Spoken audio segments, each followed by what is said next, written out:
1862 पर्यंत भारतात होता. बरोबर. हा कॅनिंगचा एकंदरीत पूर्ण कार्यकाळ भारतामधला. आता बघा, हे शिकत असताना सर्वप्रथम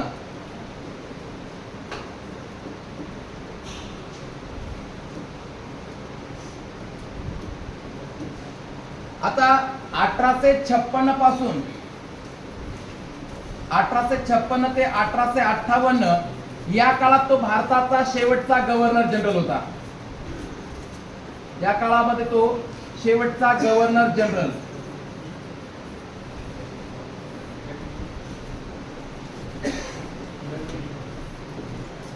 तर 1858 ते 1862 या काळात भारताचा पहिला व्हाईसराय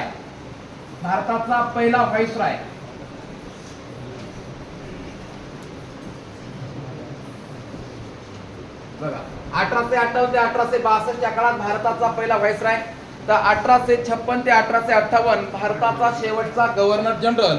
आणि एकूण भारताची कारकीर्द 56 ते 62. बरोबर. राहील लक्षात. मर तू मग.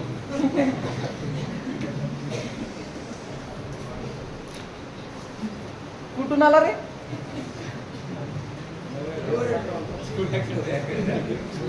लक्षात येत. चल, हे कॅनिंगची कारकीर्द सांगतोय मी तुम्हाला. शेवटचा गव्हर्नर जनरल आणि भारताचा पहिला व्हाईसराय.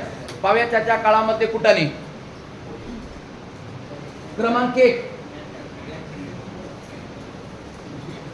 1 1857 चा उठाव यशस्वी मोडून काढणारा गव्हर्नर जनरल तथा भारताचा व्हाईसराय. कारण याच्या काळामध्ये 1857 चा उठाव झाला आणि हा 1857 चा उठाव मोडून काढणारा गव्हर्नर जनरल किंवा व्हाईसराय म्हणता येतो. कारण हाच गव्हर्नर जनरल आहे, हाच व्हाईसराय. बरोबर. म्हणून 1857 चा उठाव कोण्या गव्हर्नर जनरलच्या काळात झाला? कॅनिंगच्या. मग 1857 चा उठाव यशस्वीरित्या कोणी मोडून काढला असेल? कॅनिंगनेच काढला असेल. म्हणून लक्षात राहू द्यायची दुसरी गोष्ट कॅनिंगच्या काळातली. याच 1857 साली आपल्या भारतामध्ये 3 महत्वाच्या महानगरांमध्ये 3 महत्वाची विद्यापीठ स्थापन झाली. आपण बघितलं होतं. कारण डलहौसीच्या काळात 1854 साली ऊडचा खलिता आला आणि 1854च्या ऊडच्या खलित्यानुसार आपल्या भारतामध्ये लंडन विद्यापीठाच्या धर्तीवरती भारतामध्ये विद्यापीठांची रचना करण्याचं ठरलं. आणि 1857 साली आपल्याकडे विद्यापीठांची स्थापना व्हायला लागली. त्याच्यापैकी एक होतं मुंबईला, दुसरं होतं मद्रासला आणि तिसरं होतं कलकत्त्याला. मुंबई, मद्रास आणि कलकत्ता या 3 विद्यापीठांची स्थापना कुणाच्या काळात झाली? कॅनिंगच्या काळामध्ये झाली. लक्षात घ्या. दुसरी वैशिष्ट्य म्हणजे काय? आता मुंबई विद्यापीठ हे आपल्या महाराष्ट्रातलं महत्वाचं विद्यापीठ. मुंबई विद्यापीठाची स्थापना 1857 झाली आणि याची पहिली BA ची परीक्षा 1862 ला घेण्यात आली. मुंबई विद्यापीठाची पहिली BA ची परीक्षा कधी घेण्यात आली? 1862 ला घेण्यात आली. लक्षात राहू द्या. 1862 ला BA ची पहिली परीक्षा. या पहिल्या BA च्या परीक्षेला एकूण किती विद्यार्थी बसले होते? 6 पैकी 4 विद्यार्थी उत्तीर्ण झाले, अर्थात पास झाले. मुंबई विद्यापीठाच्या पहिल्या BA च्या परीक्षेमध्ये एकूण 6 विद्यार्थी बसले. 6 पैकी 4 विद्यार्थी पास झाले. 4 विद्यार्थी पास होणारे होते त्याच्यापैकी होते न्यायमूर्ती महादेव गोविंद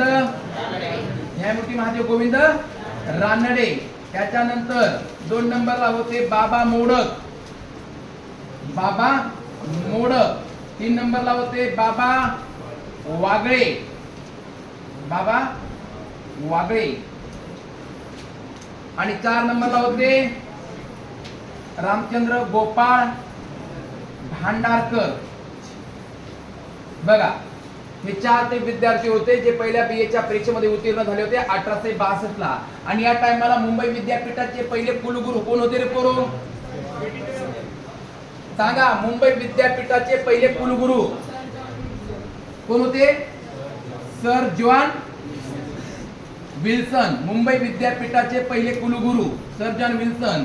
तर पहिले भारतीय तथा महाराष्ट्रीयन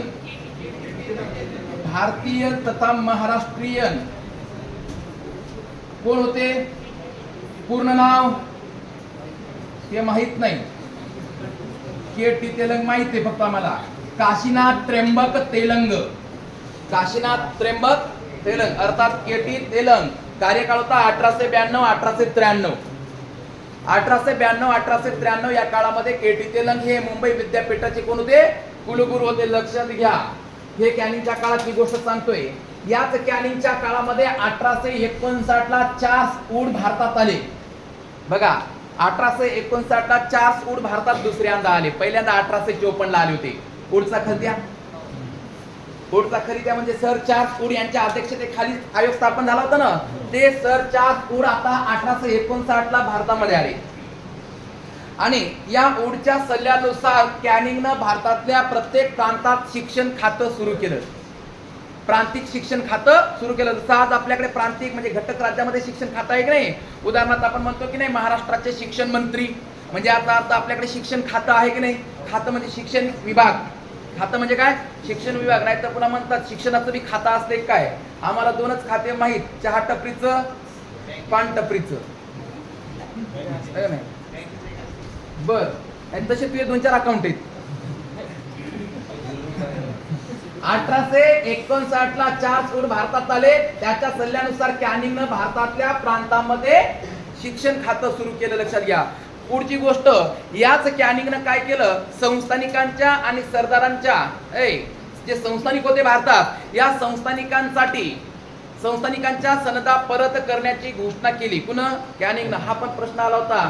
संस्थानिकांच्या सनदा परत करण्याची घोषणा कोणत्या गव्हर्नर जनरलनं केली? तर कॅनिंग या गव्हर्नर जनरलनं काय केली? संस्थानिकांच्या सनदा परत करण्याची घोषणा केली. याच कॅनिंगच्या काळामध्ये अहमदाबाद कलकत्ता हा महामार्ग सुद्धा लोहमार्ग याच्या काळामध्ये सुरू झाला. कोणाच्या? कॅनिंगच्या काळामध्ये. त्याचबरोबर या कॅनिंगनं पोलीस खात्यामध्ये सुधारणा केल्या. पोलीस खात्यामध्ये सुधारणा करत असताना प्रत्येक विभागाला इन्स्पेक्टर जनरल नेमला, आयजी. प्रत्येक विभागासाठी आयजी नेमला. विभागात असणाऱ्या प्रत्येक जिल्ह्यासाठी यानं एसपी नेमला, सुप्रिंटेंडेंट ऑफ पोलीस, जिल्हा पोलीस अधीक्षक. आणि तालुक्याच्या स्तरावरती एका निरीक्षकाची नेमणूक केली. तालुका निरीक्षकाची नेमणूक केली. म्हणजे कोणाची नेमणूक केली माहिती का? इन्स्पेक्टरची नेमणूक केली. लक्षात घ्या. अशा पद्धतीने पोलीस खात्यात सुधारणा केल्या. विभागाला आयजी, जिल्ह्याला एसपी, तालुक्याला निरीक्षक अर्थात इन्स्पेक्टर. या पोलीस खात्यातल्या केलेल्या सुधारणा पोलीस भरतीला हे प्रश्न येऊ शकतात. एसपी या पदाची निर्मिती कोण केली? बरोबर आहे का? जिल्ह्यासाठी एसपी कोण नेमायला सुरुवात केली? कॅनिंगनं. लक्षात घ्या. जसं आपल्याकडे विचारलं होतं ना वॉरन हेस्टिंगच्या काळामध्ये 17 मे 1772 ला कलेक्टर नावाच्या पदाची निर्मिती केली. कलेक्टर पदाचा निर्माता कोण होता? वॉरन हेस्टिंग होता. लक्षात घ्या. तसं विभागाला आयजी, जिल्ह्याला एसपी आणि तालुक्याला इन्स्पेक्टर नेमण्याची प्रथा परंपरा कोण सुरू केली? या कॅनिंगनं नेमली. लक्षात घ्या. या कॅनिंगच्या काळामध्ये काय झालं? 1860 ला लक्षात घ्या. 1860 रोजी या कॅनिंगच्या काळामध्ये आयपीसी ला मंजुरी मिळाली. कशाला? आयपीसी, इंडियन पिनल कोड, भारतीय दंड संहिता. या भारतीय दंड संहितेची सुरुवात कॅनिंगच्या काळामध्ये 1860 ला झाली. लक्षात घ्या. भारतीय दंड संहिता. लक्षात. अशा पद्धतीने कॅनिंगच्या काळात हे आपल्याला सुधारणा सांगता येतात. अलग लक्षामध्ये. नेक्स्ट, याच कॅनिंगच्या काळामध्ये अजून एक महत्वाची घटना घडली ती आपल्याला सांगायची. याच्या काळात दुष्काळ पडला. काय पडला? दुष्काळ पडला. लक्षात घ्या. बरं झाले गेले. आता आपल्याकडे दुष्काळ पडते का? आता तर आपल्याकडे उन्हाळ्यात बी पाऊस पडते की नाही? हा. तर लक्षात घ्या. याच्या काळामध्ये दुष्काळ पडला 1860 ला. काय पडला? दुष्काळ पडला. दुष्काळ कशाचा पडतो?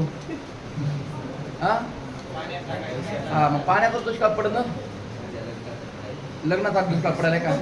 नाही, लग्नाचा दुष्काळ तुझ्यावर पडायला आहे, बाकीच्या नाही. बाकीच्या जमायले तू तसाच मरशिंगलच. 1860 ला दुष्काळ पडला पोरो. बरोबर ना? 1860 ला दुष्काळ पडला. कारण कारकिर्दीची 62 पर्यंत आहे ना. 1860 ला दुष्काळ पडला. या दुष्काळाची चौकशी करण्यासाठी यानं पहिल्यांदा इतिहासात कर्नल स्मिथ नावाचा पहिला दुष्काळ चौकशी आयोग आणला. हा इतिहासातला पहिला दुष्काळ चौकशी आयोग. नाव कर्नल स्मिथ आयोग. कर्नल स्मिथ आयोग. आपल्याकडं